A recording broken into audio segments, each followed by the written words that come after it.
Kindly be seated.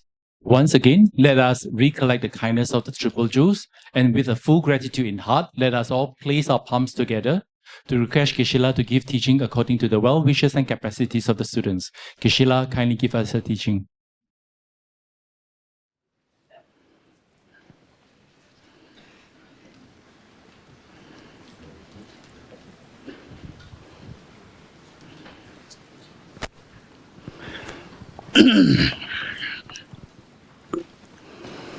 I go for refuge and am enlightened to the Buddha, the Dharma, the Sangha. By my accumulations of practice of giving and so forth, may I become a Buddha to benefit all sentient beings. I go for refuge and am enlightened to the Buddha, the Dharma, the Sangha. By my accumulations of the practice of giving and so forth, may I become a Buddha to benefit all sentient beings. I go for refuge and am enlightened to the Buddha, the Dharma, the Sangha.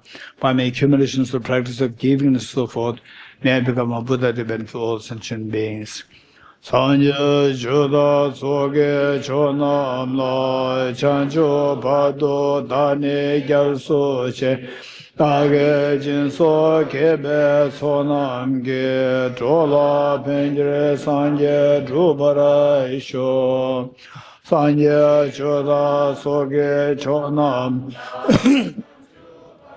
Ane Yazo Che Dage Jinso Kebe Sonamge Tola Penjre Sanje Drupara Sho Sanje Choda Soge Chonam Lam Chanjo Pado Dane Gyalso Che Dage Jinso Kebe Sonamge Tola Penjere Sanje Drupara Sho Om Ye Dharma Hetu Prabhavam Hetum Tesham Dathagato Yavatat Tesham Chayo Nirodha Evam Bhati Mahashramanaye Svaha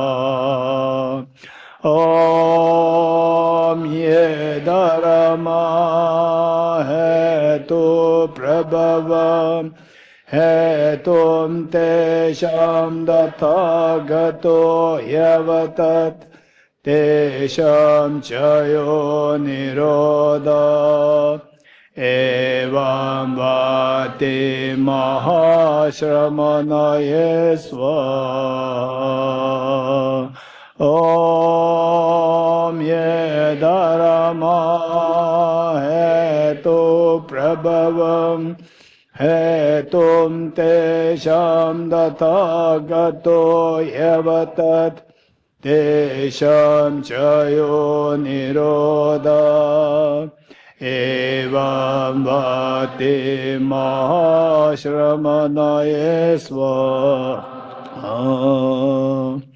All phenomena arise from causes. The causes taught by the Tathagata, the cessation causes as well as taught by the great seer. Okay, so this morning we were talking about the way, where somebody wants to understand emptiness, we need to know the two gates, then how to see emptiness in the light of dependent origination, and dependent origination in the light of the middle way. And then we talked about if you really want to feel what emptiness is like, then we have to cut down or try to control the contaminated karmas, particularly negative karmas, number one, and then see how to mitigate the power of afflictions in our day-to-day life. The real dharma, the mark of the dharma is not how many years you are into dharma. This is not the measure of you being in dharma. It's not about the how many hours you sit in how much you're able to control a self. Okay, self-grasping is a little complicated. Self-grasping, we have to they have an extensive study of emptiness, extensive study, whereas at least self-centered attitude, anger, jealousy, the restlessness. Just see if you have some control over these. And from your experience, say it's not just few weeks you become a better person. That is not the mark of your being into the success of the spirituality.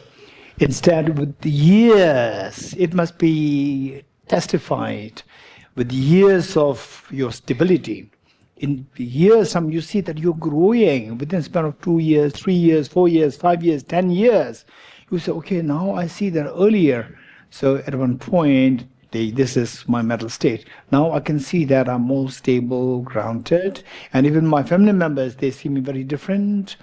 They see that I'm more grounded. When they go through difficulties, they ask me how to deal with this, which means that this is the mark of your. So whereas unknown person comes to you, you're from Dharma, how long? Oh, I'm in Dharma for 20 years, 10 years, 5 years, so forth.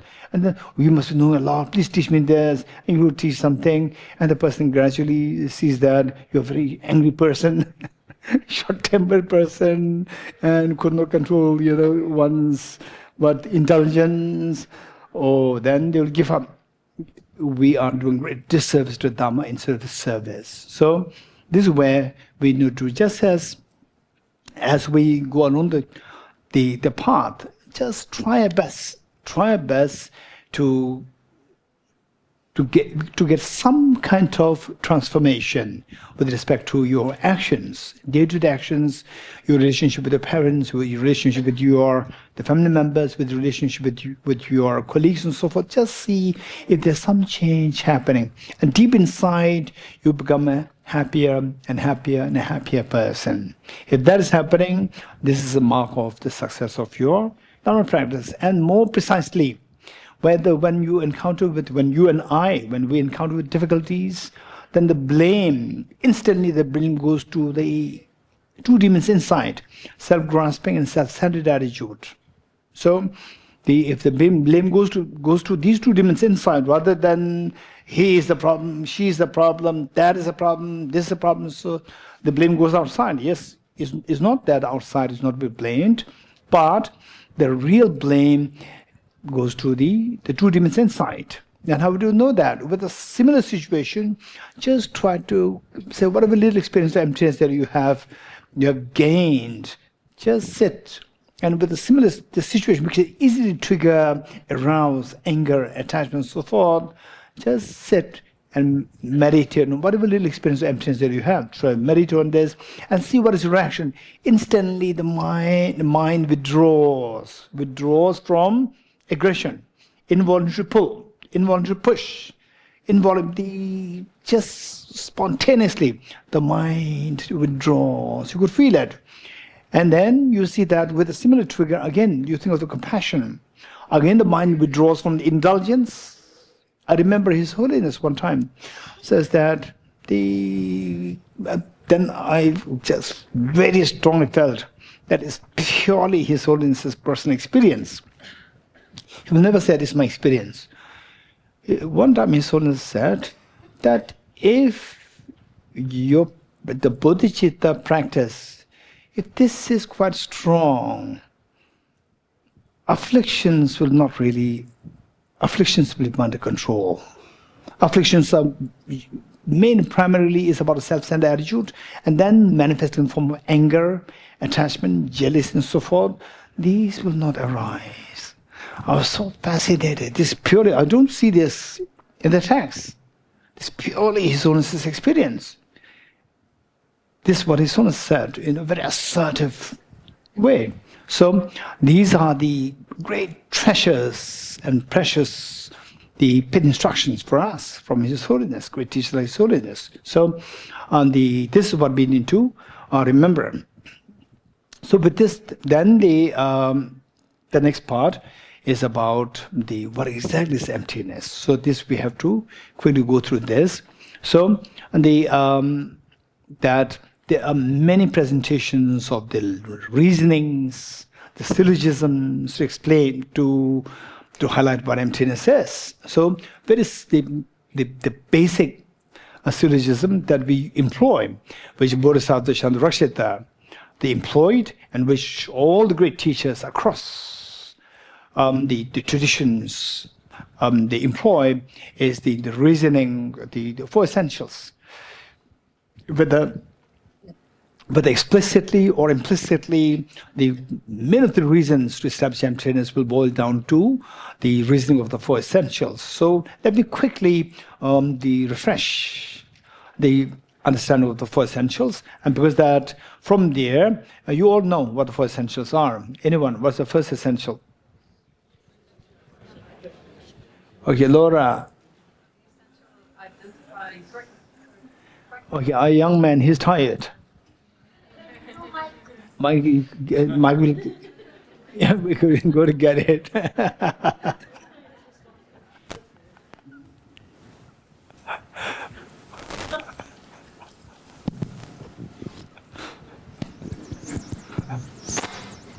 He's very smart. He knows that the mic is there, but he doesn't want to go there. So he says, "I don't have the mic." He's very smart. Yes. The essential of correctly identifying the object of negation. Wonderful. Essential of identifying the object of negation. Essential correctly identify the object of negation. Okay. So we see that with the four essentials, the first one, essential of identify the object of negation. So from there, the first one, then all what we are reading, we're going to read now, will all come from there, identify the object of negation. So with this in mind, let me quickly refresh the four essentials. Essential of identify object of negation, and number two, quake, over there. The essential of identifying the emptiness of the object being inherently one. Mike. Everybody wants to hear this amazing. The essential of identifying the emptiness of the object being inherently one with its parts. Amazing. Thank you. So precise. Okay. Thank you. Essential of identifying the emptiness of the objects being inherently or intrinsically or objectively one with its parts. Let me repeat it. Essential of understanding the emptiness of the objects being intrinsically one with its intrinsically or inherently same. Intrinsically or inherently one with its parts. Number two, anyone quick. Number three. Okay, Dr. Doreen from Singapore.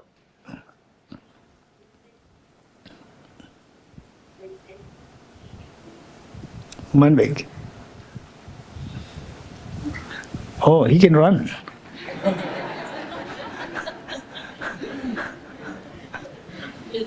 The essential of understanding of the emptiness of the object being intrinsically different from its part. Amazing. Thank you so much. So these make things so easy for me. So when you have all these on a finger, the materials on the fingertips, it becomes very easy for us. So essential of understanding the emptiness of the objects being intrinsically different from its parts. Number three. Number four. Okay, so now, or the Lotusla. Raise hand, this young man should see you.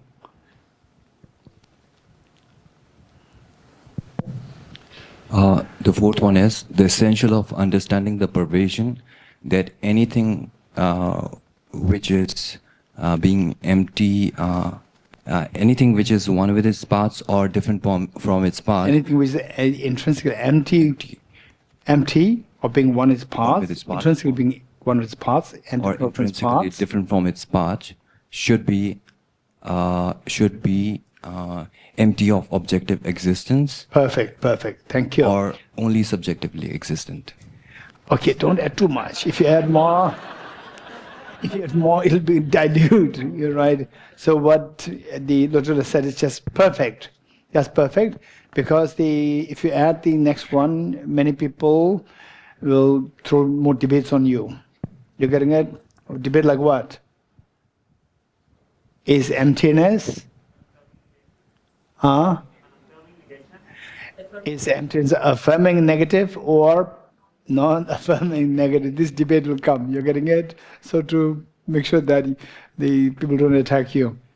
Okay, so just keep it there, that the essential understanding, the pervasion, that anything which is empty of intrinsically being one of its parts or intrinsically different from its parts entails, or what the Lotus Last said, that should be empty of objective existence. Perfect, very good.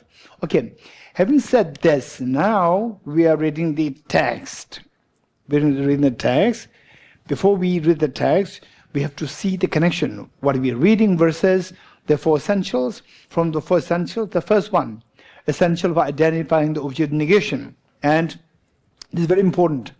How many of you, okay, anybody who likes to share with us with the essential for identifying object of negation, there can be two mistakes, or there can be two problems with respect to the wrongly, incorrectly identified object of negation. Okay, so Hadranla there. Okay, first Sunal here. So here, and then Hadranla.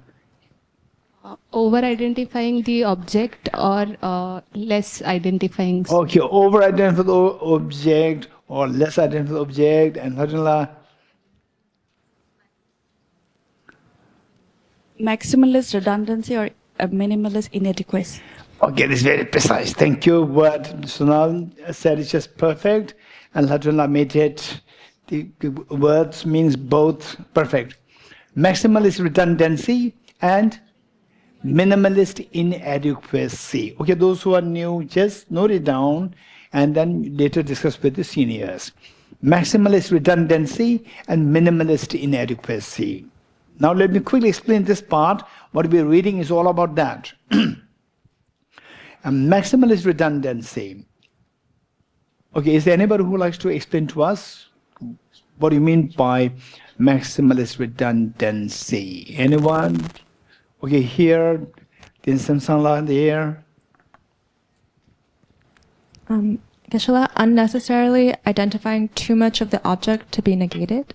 Can you give us an example? So what Tin Samsara is saying, that if you, while identifying the object of negation, what is to be negated? What is to be negated? If you identify more than what is to be negated, this is the problem of the maximalist redundancy. Okay. And Geshe Shambhala, you want to say? Yes. The essentialist, for example. Yes, example, yes. The essentialists, for example, yes. they do the maximalist redundancy because they negate more. They associate intrinsic existence with existence. So who? Essentialist. Oh, essentialist. The essentialist. Oh. They associate intrinsic existence with existence. Okay, so what Geshe Shambhala is saying, that essentialist in Tibetan is Ngobramawa. Essentialist. Essentialists, they identify the object of negation more than what is to be negated. In what sense? In what, how? Hey, young man. Because for them, existence and intrinsic existence is synonymous. So when they okay, so they identify existence and intrinsic existence as synonymous, as same. But they don't reject it. No, but when they debate with the Madhyamika, they say that the Madhyamika, they are nihilistic. Yes. But when the Madhyamika, they reject them, then they say that because of maximalist redundancy, essentialists are nihilist. Okay, in a way, what Geshe Shambhala said is just perfectly correct. Anyone else? Anyone? Namsala? Okay, young man, over there. Raise hand.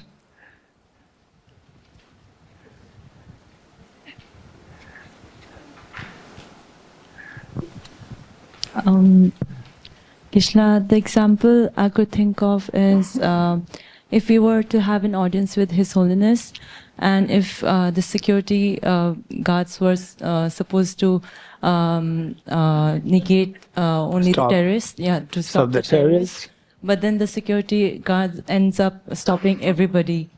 So that's maximalist redundancy. So the security guard also stops Obama? So therefore should not be stopping Obama, but he's stopping everybody. But the terrorists are stopped. Meanwhile, all those good people also stopped. That is overly negating. Negate more than what should be negated. This is known as maximalist redundancy. Okay, so with this in mind, I shared this with, I'm not too sure which NMC 1 and NMC 2, that my teacher, Venerable Geshe, Losang Rinpoche, when I was just, I think, which year, I don't remember too well. I must be third year of my studies, and when the Genabala was there, of course he was way younger, and I asked about emptiness to my teacher. Usually my teacher, Venerable Geshe Losang Rinpoche, by the way, Geshe had the honor of having received many teachings from Geshe Losang Rinpoche. Anyone else, of course, here? Anyone else? Okay, the Roger Jackson, no. Okay. Okay, so the Rinpoche gave a brilliant example. He said, just imagine a piece of paper, and in the middle you draw a line, a straight line, just a straight line, and from distance you have to roll a marble. And you have to roll the marble, push the marble to such extent that the marble it moves there towards the line and sits on the line, not go beyond, not cross the line, not reaching the line. Not reaching the line, it should reach the line. And not cross the line.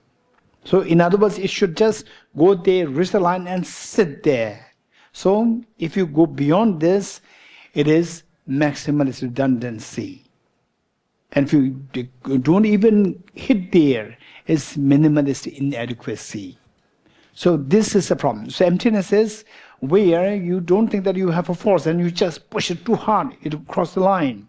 So that doesn't serve the purpose. And if you are too cautious and not even daring to hit it, and then it will not even touch the line. So you should touch the line and sit there, not go beyond, not before that. So this is how you should identify the object negation. This is what my teacher said. Now in this context, in a broad sense, I would say, in a broad sense, that particularly for those who are beginners, for the NMC 1 and 2, this should not be a problem. But for others, I would say that as long as you understand that, as the Geshe Shambhala said, that existence and intrinsic existence. Okay, in the first place, let us recall that according to Prasangika, what is, okay, in the first place, what do you mean by object negation? To start from the scratch. Anyone, quick. What do you mean by object negation? What does it mean by object negation? Quick. What does it mean by object negation? Quick. Okay, over there, Anna Greg.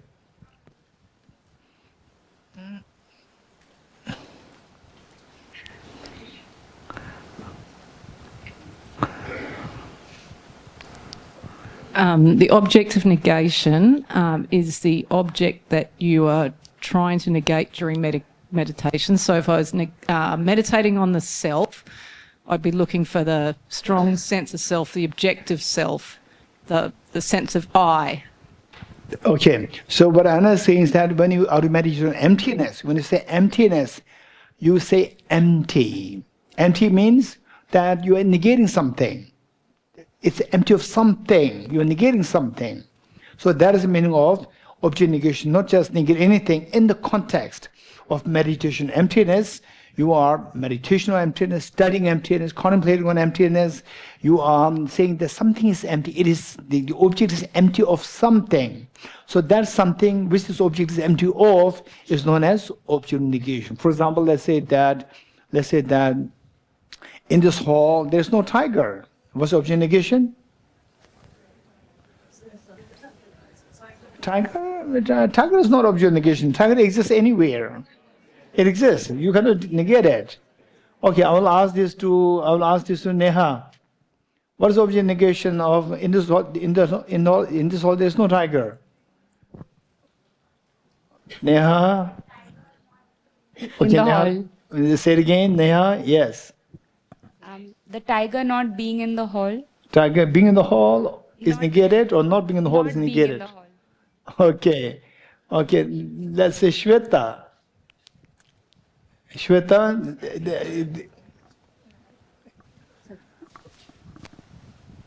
Are you giving to me? Geshe-la, the tiger being in the hall is negated. Okay, tiger being in the hall is negated. Yes, so negated meaning that there is no tiger in the hall.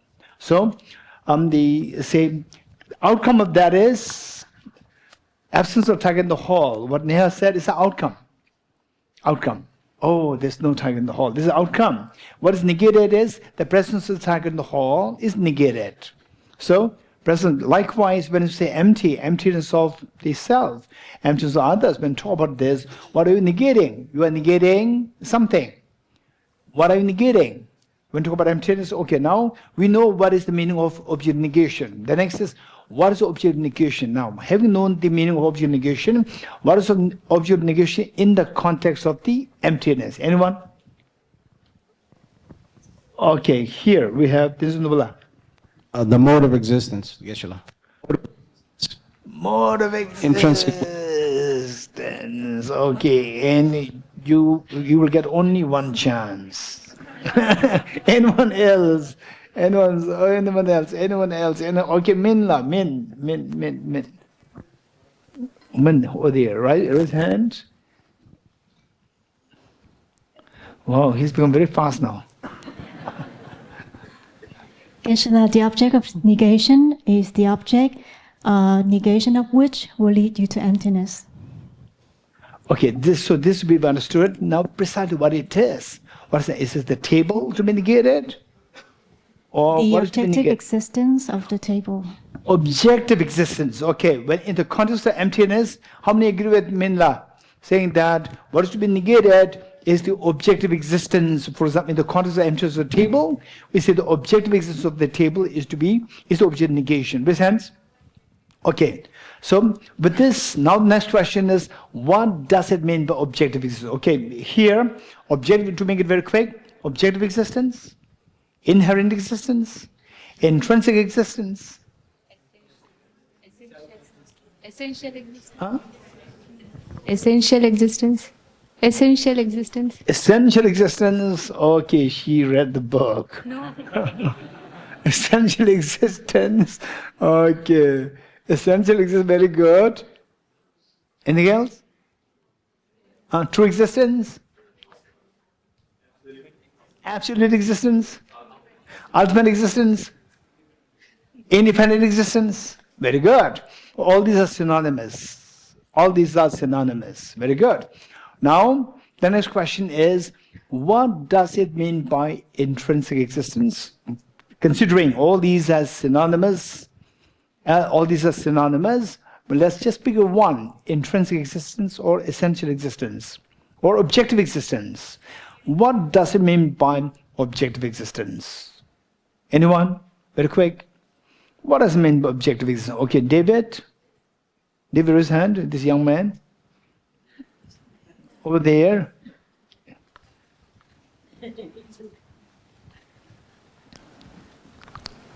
Existing from his own side. The objective existence, intrinsic existence, means something existing from his own side. Very good. Anyone else? So this I want as many answers. Neha? Having self-characteristics. Having self-characteristics. something existing by virtue of the self characteristics. And the young man there, young man here, his hand, yes. Something which exists without dependence on a subject. Something which exists independent or without dependence on the subject, on the mind. Very good. Anyone else? Say that the same can be presented in different words and all coming to the same point. Dr. Sandeepji, raise your hand.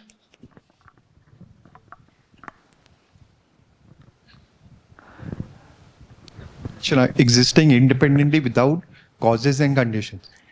Existing independently and existing independently without the causes and conditions, or existing independently of the causes and conditions. Okay, so while people are giving their answers, of course we can't expect that all of you will get the chance to speak, but why I'm inviting as many answers is for the reason that our thinking should be activated, our intelligence should be activated, and for that matter, somebody gives the answer, just see if you agree or not agree. If you agree, well and good. If you don't agree, why you don't agree? What's wrong with the answer given by the other person? Think of that. So while you're thinking, your intelligence is activated. Okay, so let me, thus far, just let me pick up what Dr. Sandeep just said, that an entity, a table or cell, let's say a cell, okay, be little the confusing. Let's say flower existing independently of the causes and conditions. That is the meaning of objective existence. Okay, how many of you would agree with this? Raise hands. How many agree with this? Raise hands. Okay, how many don't agree with this? Raise hands. Okay, what about those hands? What about those who do not raise hands? What is this? You're beyond. Okay, how many don't agree with this? The objective existence means, and the objective existence of the flower means the flower existing independently of the causes and conditions. Okay, this is not the objective negation. Raise hands. Okay. And yes, of course, what's wrong with this? This is object negation. Raise hands. Object negation of emptiness of the flower. Raise hands. Okay, there's some. And okay, so those who said, I don't agree with this, why don't you agree? Why don't you agree that this to be the object negation? Okay, the Pavanila. So even lower schools would agree that flower arises due to causes and conditions, but they still agree with objective existence. Wonderful. Okay, so just keep this in mind. What Bhaman is saying is about the flower. In the lower schools, have no idea about the prasangika's emptiness. They don't have any idea about the emptiness as per the prasangika, but they know that this flower is empty of independent existence, empty of existence independent of the causes and conditions. Let me say this once more. Even the lower schools, they know that the flower is empty of existence, independent of the causes and conditions. You're getting it? How many of you agree with this, Resens? Yes, the lower schools, they know that the flower exists by dependence on causes and conditions. So it is empty of independence of the causes and conditions. Resens? Yes, so therefore, the object of negation will be such. I think that this is what Minla, what it meant, she put it so beautifully. Object of negation, okay, note it down. If you did not hear this before, note it down. If you heard it already, then it's fine. It made it very clear, saying that object of negation should be such. Object of negation emptiness should be such that a mind rejects it. The moment the mind rejects it, rejects the object of negation, simultaneously the same mind should cognize emptiness. Let me repeat it. Object of negation should be such that the moment the mind rejects it, simultaneously mind rejecting the object of negation connotes realizing emptiness. If this does not happen, you reject something, you think that this object negation, you reject something, and still emptiness not realized, means this is not object negation emptiness. Let me repeat it. Say, object of negation should be such that you reject it, the moment you reject it, rejecting of the object negation connotes meaning itself is the realization of the emptiness. Where you negate object negation and the emptiness is not realized, which means that there's some problem with the, either it is very gross or you fall into nihilism. Okay, very good. Okay, now anyone else, what do you understand by objective existence or intrinsic existence or inherent existence, whatever you may? We said that these are all synonymous. Very quick, to save time, anyone? What do you understand by those who did not raise hands? You give the chance. I'd like to give chance to 2 or 3 people over there, one there. Manvik, you are Manvik. You are here.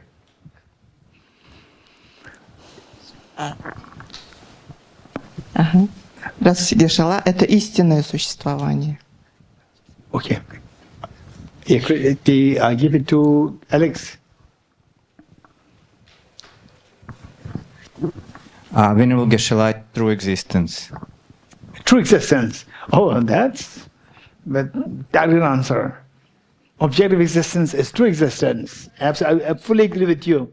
I cannot debate with you. That's perfect. Amazing. Thank you. Okay. Okay, this girl is saying, Chenmo, what does it mean by objectivism? Okay, she is raising her hand. Let's say, Chenmo, stand up. People can see you. Stand up. Yes. Can you see the question again? Okay. The question is, what do you mean by objective existence? Okay, you mean objective existence, right? Yes. Objective existence means like I'm holding this pen, right? Yes. So this is real. Oh. It means my objective. Wow. Amazing. Objective existence means a real existence, not Like mentally imputed. It was my dream. It was subjectively real. Okay. It wasn't actually real. In reality, the pen is subjective. Mind is subjective real, but we see it as real from the object. This is objective reality. Wow, that's amazing. Okay, so I think she's 8 years old. No, okay. This is Mendola. Here. This is Mendola. What do you understand by objective existence? Yes, this is Mendola, yes.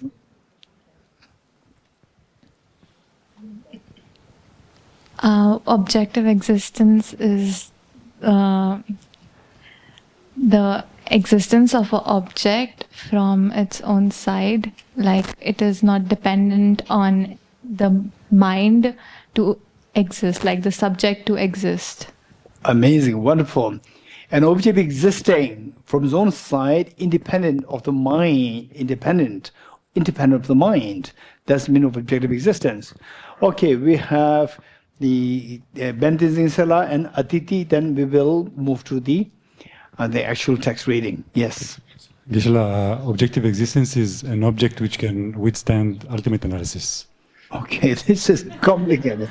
An objective existence is an object which can withstand the ultimate analysis. Okay, that's okay, it's 100% correct. 100% correct.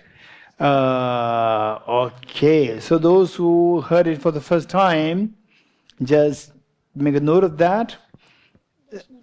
An object which can withstand ultimate analysis. Okay, let me have a follow-up question. What about emptiness? Does it exist objectively? A Benla, young man? Same. No, Geshe. Because it withstands ultimate analysis. Geshe, even emptiness doesn't withstand ultimate analysis. Emptiness doesn't withstand ultimate analysis. Are you sure? Yes, Geshe. So let's say the flower.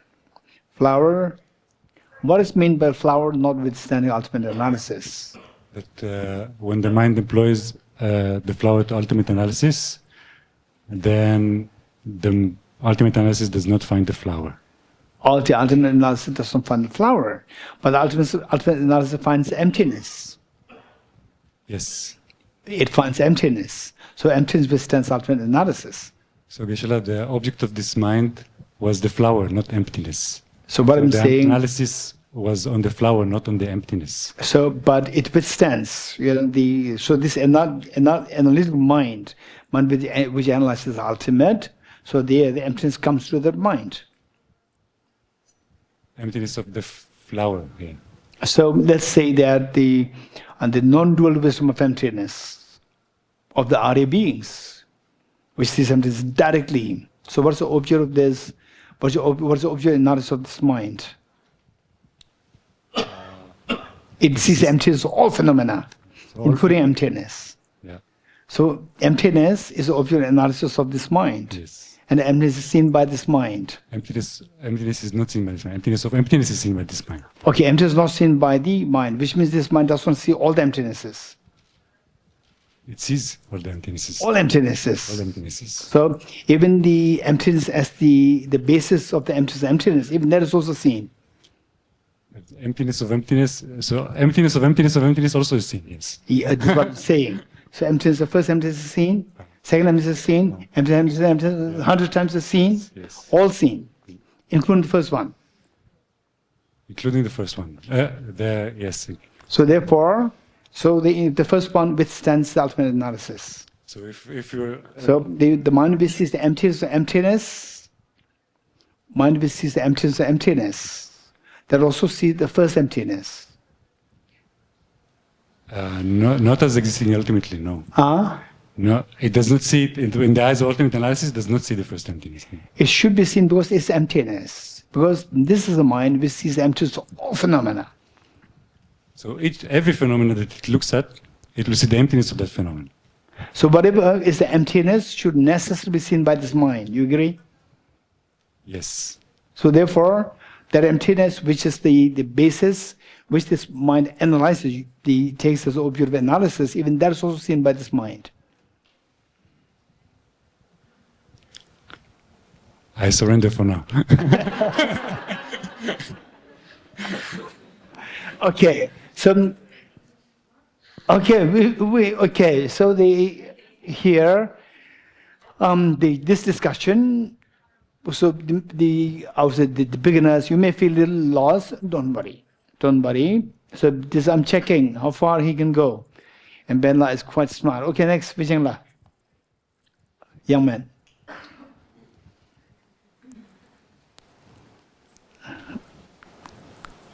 When you select, for example, a cloud Mike.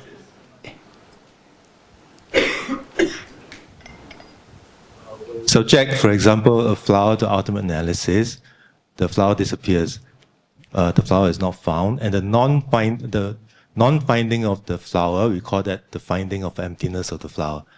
So the flower does not withstand ultimate analysis, but emptiness also doesn't withstand ultimate analysis because the emptiness is not the object of analysis.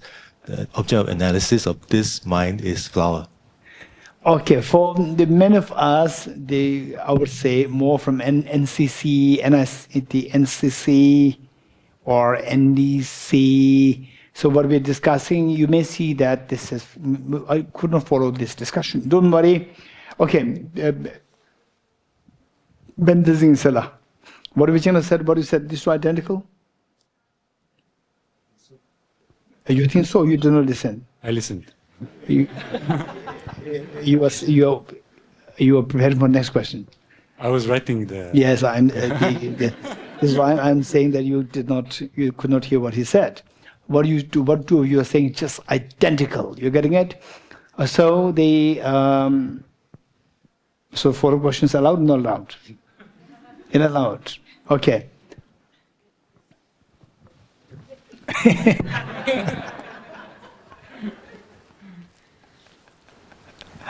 Okay, so this is just, let me take 1-2 minutes. The non-NMC 1, NMC 2, just bear with us. Okay, my question is that the emptiness, and does it withstand ultimate analysis? No, when you subject emptiness to... okay, just say yes, no, to save time. No. No. Okay. So, let's say that the ultimate analysis, the finest or ultimate analysis, is the non-dual wisdom of emptiness. You agree? Yes. Okay. So, non-dual wisdom of emptiness of the Arya Bodhisattvas. Let's say this non-dual wisdom of emptiness realizes all emptinesses. Agree? Yes. Okay. So even the emptiness which is subjected to analysis, even that is also realized. Yes? No, the emptiness that... Realized, not realized. Just say yes or no, you have the freedom. Don't utter more words. Yes. What a yes? It realized. It realizes. If I just say yes or no, I fall into the trap. It realizes, not realized. The emptiness of that emptiness is realized. Emptiness of the emptiness is realized, not the emptiness is realized. That emptiness that is subjected to ultimate analysis that is not realized. Is also realized with respect to the analysis of something else. Okay, so that per se is real. That object, that emptiness subjected as the to be analyzed. That emptiness, is this emptiness or not? Yes. Is that realized or not? Yes. Is that is realized. So, but that should not be realized because that cannot withstand ultimate analysis. Manda. Lost. Okay, so the don't worry too much. Okay, the gentleman over there. Yes, raise hand.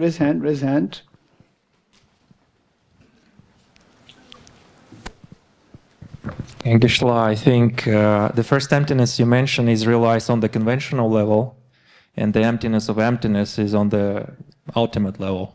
Okay, so let us put it like this. The non-dual wisdom, okay, give the mind, 4 questions. Non-dual wisdom of emptiness.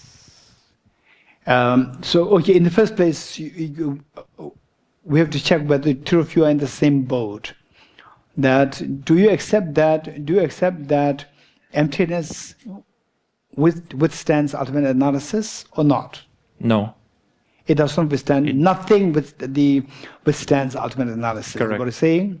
Very good. So the emptiness of the flower, does it withstand ultimate analysis? No. Emptiness of flower, does it withstand the ultimate analysis? Yes. Okay. No. Okay. So if you say no, then let's say that let's say the flower, if it withstands ultimate analysis, what should happen? Then it's objective reality. Okay, this is the consequence with this. Let's say that. How would you say if the flower withstands ultimate analysis or not, with respect to the action of the ultimate analysis? When I apply the ultimate analysis, I go into the structure of the flower, and I cannot see the flower inside, so there is no intrinsic flower there. Okay, so which means if the flower to be discovered that from the object is non-existent, it disappears in the eyes of ultimate analysis. That is the meaning of the flower notwithstanding the ultimate analysis. Correct. Okay, so emptiness of the flower, does it withstand ultimate analysis? It does not withstand. It does not. So, does it withstand the ultimate analysis, considering the non-dual wisdom of the Arya Bodhisattvas as the ultimate analysis? Can you please repeat? So, in other words, does it withstand the analysis done by the non-dual wisdom of the Arya Bodhisattvas? It doesn't withstand. It does not. So, from my point of view, it should. It withstands because it fulfills the definition or the meaning that you have given. Because it is found by this analysis. The flower, it does not withstand ultimate analysis because it's not found by the ultimate analysis. It disappears. It is not found. Whereas the emptiness of the flower is found by this mind. But when we make the emptiness of the flower an object of ultimate analysis, again we go on this structural level and we don't find the emptiness of flower itself. So let's say it's another instance of application. I understand what you're saying. Yeah. I understand what you're saying. So my job is to follow up.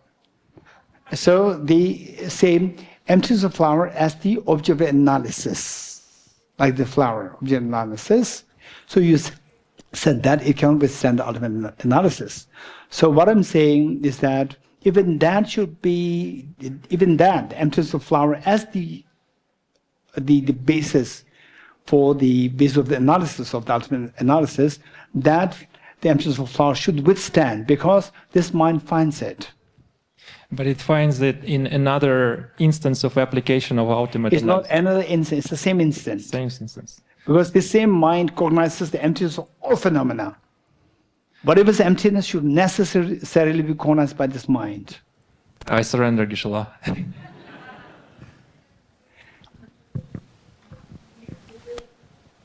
Okay, so there are so many hands coming. I'm glad, which means that you're interested in this.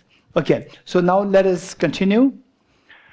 But those who are a little lost, don't worry. Don't worry, we have to study Acharya Shantarakshita's text, Madhyama Avatara. Only then these discussions will be extremely fruitful. And then, for example, like all the attempts given by the Bendizi, Sela, and Vichinla, and Andre. So the attempts, that's just amazing. So good. And then our job is to keep exploring, keep contemplating on this, then your answers will become more and more refined. Okay, what about the Geshe? What will you say? Okay, Ajay Geshe, raise hand. This mic, yes. Question, can you repeat? Okay. The question is that the emptiness, does it withstand the ultimate analysis? No. No. Okay. What does it mean by the flower not withstanding ultimate analysis? That when you put the flower under ultimate analysis, that you do not find the flower intrinsically one or different with its parts. So if you cannot find it as intrinsic one or intrinsically different, that's the meaning of? There's no intrinsic flower. Okay. So which means the flower does not withstand an ultimate analysis. So what are the emptiness? Does it withstand ultimate analysis? No, when you... Okay, no, just say no.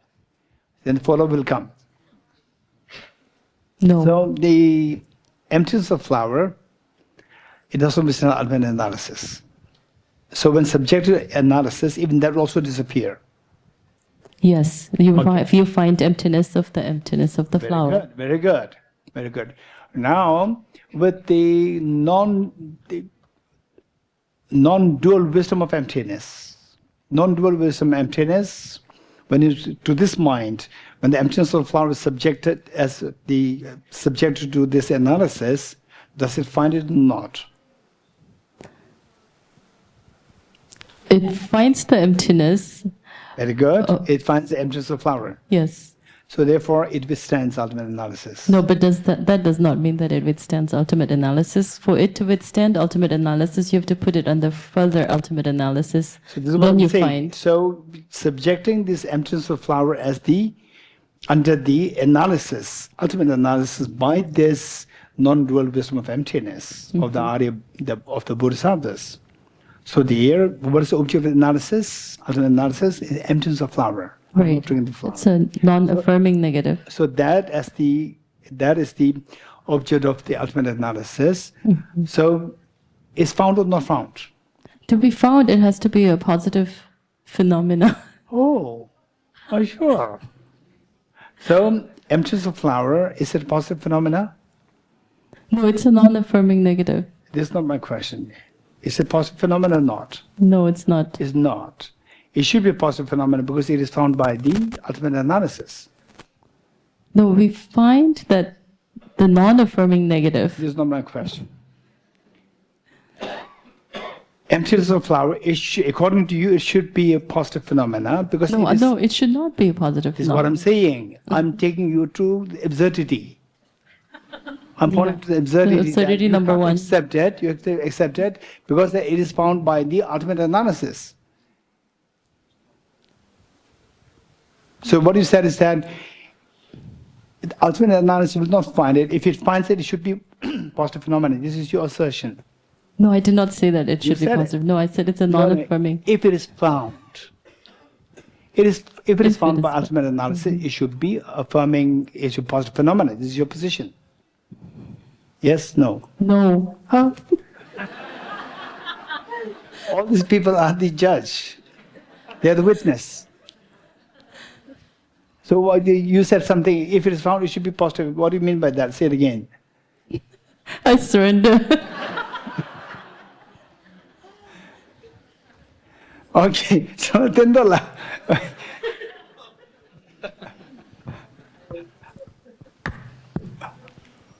Solo $10.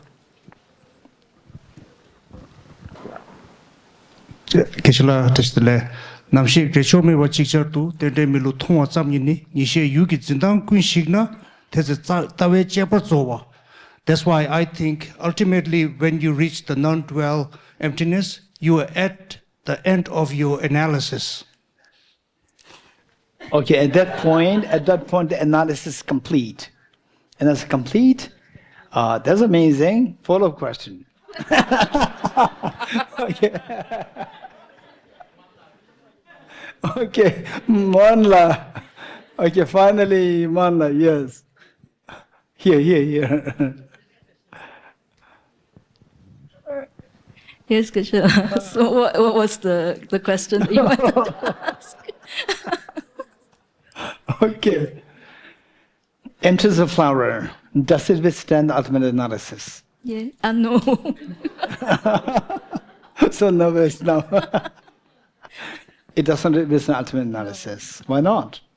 When you subject it to ultimate analysis, the flower disappears. So you find the emptiness of the flower. This is not my question. My question, emptiness of flower, does it withstand the ultimate analysis? No, I'm not talking about the flower. Yes. So if you subject the emptiness of flower to ultimate analysis, you find the emptiness of the flower. Okay, so if you find the emptiness of flower, then it should withstand the ultimate analysis. That's what I'm saying? No. So I find the emptiness of the flower. This is not my question. My question is, if you subject the emptiness of flower to ultimate analysis, and if the emptiness of flower is found, then emptiness of flower should withstand the ultimate analysis. No, so I think it goes back to the point that what is your object for the ultimate analysis? Okay, the flower, if it is found by ultimate analysis, then the flower should withstand the ultimate analysis. Yes.